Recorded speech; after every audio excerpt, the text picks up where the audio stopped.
Hello family, good evening. সবাই কেমন আছো? আশা করি সবাই খুব ভালো আছো। Welcome back to my another blog. Madhab Majumdar চ্যানেলে তোমাদেরকে সকলকে স্বাগত এবং ভালোবাসা। আজকে সন্ধ্যাবেলায় ডুগু ঘুম থেকে ওঠার পর ওর মনটা খুব একটা ভালো ছিল না। তার জন্য ভাবলাম ওর মনটা ভালো করার জন্য ওর পছন্দের একটা খাবার রেডি করে ওকে খাওয়াই। আসলে বুঝতেই পারছো, গরম পড়ে গেছে আর এখন বাচ্চারা স্কুল করতে ওদের সত্যিই খুব কষ্ট হয়। কদিন ধরে গরমটাও বেশ পড়েছে, এখনও গরমের কিছুই না, এরপরে আরও গরম পড়বে। তো যাই হোক, সারাদিন স্কুল করে বাড়িতে আসার পর ওরা ভীষণ টায়ার্ড হয়ে যায়। তারপর একটু ঘুমানোর পর বাচ্চারা সন্ধ্যেবেলায় উঠে এমনিতেই বায়না করে, কেননা কারণ ওরা জানে সন্ধ্যাবেলায় পড়তে বসতে হবে। সেই কারণে শরীর ভালো না থাকলেও এমন ভাবটাপ করে যে ওদের শরীর খারাপ। তো যাই হোক, আমার ডুগু অন্য বাচ্চাদের থেকে একদমই আলাদা না। ও ঘুম থেকে উঠে এমন একটা ভাব করলো যে ওর মনটা খুব খারাপ, শরীরটা ভীষণ কি বলবো, উইকনেস লাগছে, পড়তে ভালো লাগছে না। তো ভাবলাম ওর মনটা ভালো করার জন্য চটপট ওর জন্য একটা দারুণ একটা জিনিস তৈরি করে ফেলি, যেটা ওর পছন্দের খুব জিনিস। তোমাদের সকলেরই সেটা খুব চেনা এবং জানা। তো যাই হোক, তো ভাবলাম কি বানাবো ডুগুর জন্য। তো এখানে যেটা বানাবো সেটা হচ্ছে চাউমিন, এগ চাউমিন বানাবো। ডুগু এগ চাউমিন খেতে ভীষণ ভালোবাসে। সেই কারণে ভাবলাম ওর মুডটাকে অন করার জন্য, মুড অফ আছে তো মুডটাকে অন করার জন্য তো এগ চাউমিন আজকে ওকে বানিয়ে দেবো।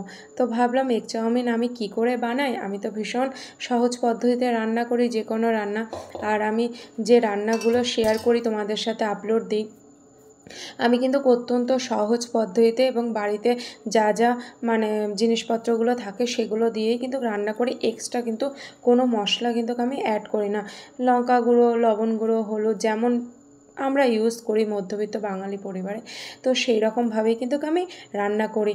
আমি কিন্তু কি বলবো, খুব ভালো রান্না করতে জানি না। নর্মাল সহজ পদ্ধতিতে যেভাবে রান্না করতে হয়, করা যায়, আমি যেভাবে করি সেভাবেই রান্না করে তোমাদের সাথে শেয়ার করি। তো বন্ধুরা, গল্প করতে করতে ভ্লগসটা কিন্তু অনেকটা এগিয়ে গেছে। তো যাই হোক বন্ধুরা, তোমরা দেখতেই পেলে চাউমিনটাকে প্রথমে জলের মধ্যে ভালো করে ফুটিয়ে নিলাম। আর চাউমিনটা যখন গরম জলে দিয়েছি, গরম জলে কিন্তু তার আগে একটু তেল দিয়ে দিয়েছিলাম। কেন বলো তো? তাহলে চাউমিনগুলো গায়ে গায়ে লেগে যাবে না। তো চাউমিনটা যথারীতি আমার বয়েল হয়ে গেছে এবং আমি একটা ছাঁকনিতে সেটা ছেঁকে নিয়েছি, ছেঁকে একটা সাইডে রেখে দিয়েছি। আর এখানে আমি কিন্তু এভাবেই চাউমিন রান্না করি। আর এরকম ঘরোয়া পদ্ধতিতে কারা কারা চাউমিন করো অবশ্যই কিন্তু আমাকে কমেন্ট করে জানাবে, এবং আমার এই রেসিপি তোমাদের কেমন লাগছে অবশ্যই কমেন্ট করে জানাবে। যারা আমার ইউটিউব চ্যানেলে দেখছো, চ্যানেলটাকে সাবস্ক্রাইব করে দাও। আর যারা ফেসবুকে দেখছো, তারা আমার প্রোফাইলটাকে ফলো করে দিও। আমার ফেসবুক প্রোফাইলটাই হচ্ছে পেজ মান্ত মজুমদার প্রোফাইল। তো প্রোফাইলটাকে ফলো করে দিও, ভিডিও স্কিপ না করে পুরোটা দেখো। আশা করছি আমার এই সহজ পদ্ধতিতে, ঘরোয়া পদ্ধতিতে চাউমিন রান্নাটা তোমাদের খুব ভালো লাগবে। তো এখানে দেখো চাউমিন তো আমি বয়েল করে রেখে দিয়েছি। আর এখানে দেখো চাউমিনের মধ্যে আমি যে যে জিনিসগুলো দেবো সেগুলো হচ্ছে গাজর, আলু আর পেঁয়াজ আমি কুচিয়ে নিয়েছি। তো এখানে দেখো তেল গরম করে আমি গাজর, আলু আর পেঁয়াজটা ভালো করে ভেজে নিয়েছি। এরপরে ওগুলো একটু সাইড করে দিলাম। কেন বলো তো? কারণ এর মধ্যে একটা ডিম দেবো, যেহেতু এগ চাউমিন বানাচ্ছি। আর যেহেতু চাউমিনের পরিমাণটা খুব বেশি না, কারণ আমরা দুজন মানুষ, সেই কারণে আমি প্রত্যেকটা ব্লগসেই বলি, কারণ আমার রান্নার পরিমাণটা খুবই কম করতে হয়, কারণ যেহেতু মা ছেলে সেই কারণে। তো এখানে দেখো আমি ডিমটা দিয়ে দিয়েছি। তো ডিমটা দেওয়ার সময় আমার খুব অসুবিধা হচ্ছিল, কারণ এক হাতে আমি ভিডিও করছি, ফোনটা ধরে ভিডিও শ্যুট করছি, আর অন্য হাতে আমি কাজ করছি। স্ট্যান্ডে রাখিনি, কারণ ভাবলাম অল্প সময়ের জন্য ভিডিও শ্যুট করছি আর স্ট্যান্ডে রাখবো না। আর খুব তাড়াহুড়ো করেও কাজটা করতে হচ্ছিলো বন্ধুরা, কেননা রাত্রে আবার ডুগুকে নিয়ে পড়াতে বসাতে হবে, সেই কারণে। তো এখানে দেখো ডিমটা দিয়ে আলুটা এখানে আমি ভাজা করে নেব। প্রথমে ডিমটা আমি তেলের মধ্যে দিয়ে দিলাম, তারপর ওই ডিমের মধ্যে হালকা একটু লবণ আর হলুদ ছিটিয়ে দিলাম, দিয়ে তারপর ডিমটা একটু হালকা ভাজা হয়ে আসলে ডিমটা ভালো করে ঝুরো ঝুরো করে নিয়ে আলু, গাজর আর পেঁয়াজের সঙ্গে একটু ভেজে নিয়েছি। যদি একটু ভেজে না নেওয়া হয় না, একটা কাঁচা গন্ধ বেরোয়, ডিমের একটা আষ্টে গন্ধ বেরোয়। সেজন্য ডিমটা একটু আলু দিয়ে আর গাজর দিয়ে ভালো করে ভেজে নিলাম। ভালো করে কি অল্প একটু নাড়াচাড়া করে নিলাম, যাতে আষ্টে গন্ধটা দূর হয়ে যায়। এরপরে দেখো যে আমি চাউমিনগুলো বয়েল করেছিলাম, দেখো চাউমিনগুলো কীরকম মোটা মোটা সুতোর মতন লাগছে না দেখতে। চাউমিনটা কিন্তু খুব সুন্দর, আমি যখন দোকান থেকে কিনেছিলাম তখনই আমার দেখে খুব ভালো লেগেছিলো। এক একটা প্যাকেটে চাউমিন থাকে কি সরু সরু টাইপের, কিন্তু এই প্যাকেটে চাউমিনটা বয়েল করার পর তোমরা নিজেরাই দেখতে পেলে যে সুতোগুলো কেমন মানে মোটা মোটা ধরনের, খেতেও বেশ ভালো লাগে। তো যাই হোক বন্ধুরা, এখানে আমার ভাজাটা অলমোস্ট কমপ্লিট হয়ে গেছে। এরপরে যে আমি বয়েল করে যে চাউমিনটা রেখে দিয়েছি সে চাউমিনটা দিয়ে দেবো। আর তোমরা দেখলে আমার কিন্তু চাউমিনটা একদমই ঝরা ঝরা হয়েছে, চাউমিনটা কিন্তু মানে গায়ে গা লেগে যায়নি। আর এখানে দেখো আমি যে আলুটা ভাজা করলাম, ডিম আলুর যে ভুজিয়াটা এখানে করলাম, সেখানে দেখো আমি কি কি অ্যাড করব তোমাদের আগেই দেখে দিয়েছি। চিলি সস, সয়া সস আর টমেটো সস, এই তিনটে সস আমি অ্যাড করব। তো সয়া সসটা আমি খুব বেশি পরিমাণে অ্যাড করব না, আর সয়া সসের মধ্যে কিন্তু একটু লবণের পরিমাণ বেশি থাকে, তাই তোমরা কিন্তু লবণটা কিন্তু খুব ভালোভাবে বুঝে শুনে দেবে, যেহেতু সয়া সসটা অ্যাড করছি আর সয়া সসের মধ্যে কিন্তু লবণের পরিমাণ থাকে সেই কারণে। তো এখানে দেখো আমার যে যে সসগুলো দেওয়ার দরকার সেগুলো কিন্তু আমার সব দেওয়া হয়ে গেছে। ভালো করে নেড়ে চেড়ে নিয়ে তারপর যে আমি চাউমিনগুলো বয়েল করে রেখেছিলাম সেই চাউমিনগুলো দিয়ে দিলাম। তো এখানে দেখো চাউমিনটা তোমরা দেখতেই পাচ্ছ, চাউমিনটা কিন্তু একদম মানে ঝরঝরে হয়েছে, গায়ে গা লেগে যায়নি।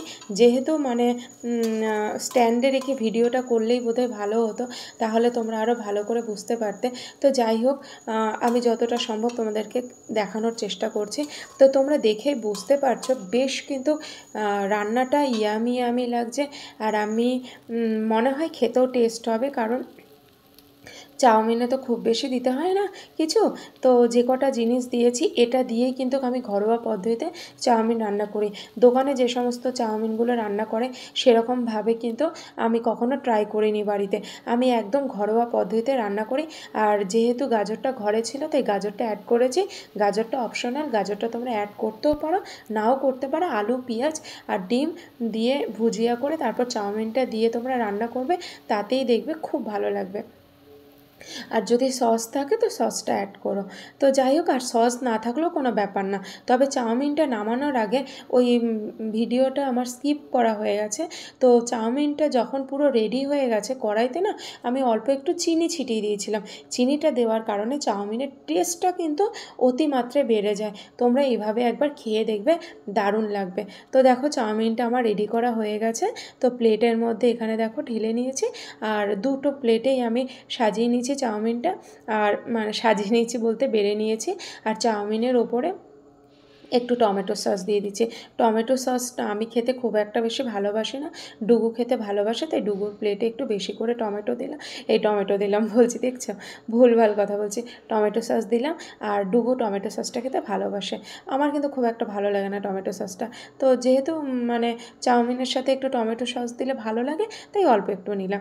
তো এখানে আমার দুটো প্লেটে রেডি করা হয়ে গেছে। তো এবার হচ্ছে চলো খেয়ে নেওয়ার পালা। তো এখানে দেখো আমার দুটো প্লেটে চাউমিনগুলো রেডি করা হয়ে গেছে, এবার শুধু খাওয়ার অপেক্ষা। তো বন্ধুরা কেমন লাগলো তোমাদের কেমন লাগলো ঘরোয়া পদ্ধতিতে চাউমিন রান্না করা? তো আমি ঠিক এরকম ঘরোয়া পদ্ধতিতে চাউমিন রান্না করি, মানে আমি এভাবেই খেতে পছন্দ করি। কার কার ভালো লাগলো অবশ্যই কিন্তু তোমরা কমেন্ট করে জানাবে। তো বন্ধুরা আজকের ব্লগসটা কিন্তু কার বেশি বড় করব না, এখানেই শেষ করব।